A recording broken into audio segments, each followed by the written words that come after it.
กินอีก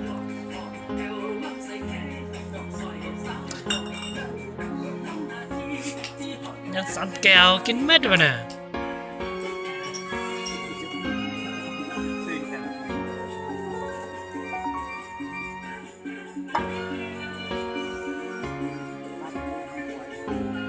โอ้ยหน่อยหน่อยนี่ยันด้วยป่ะแมนเอาเลือดเตี้ยมากินน้ำเบี้ยป่ะนะโอ้ย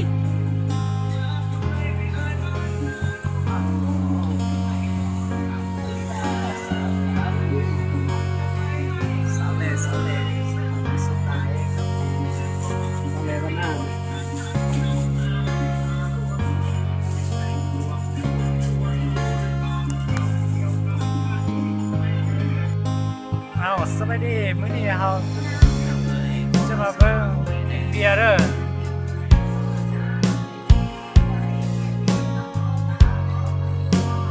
เด้ออยู่คือ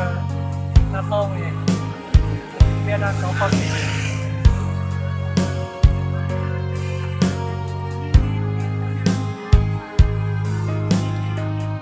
กิน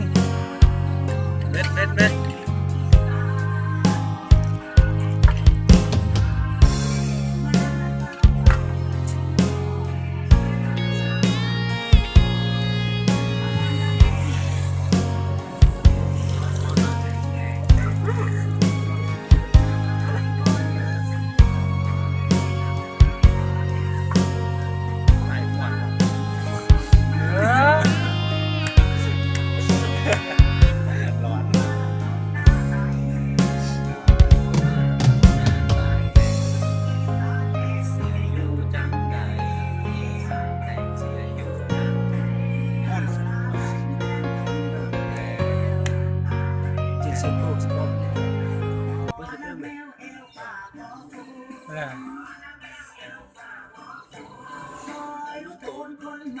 โย่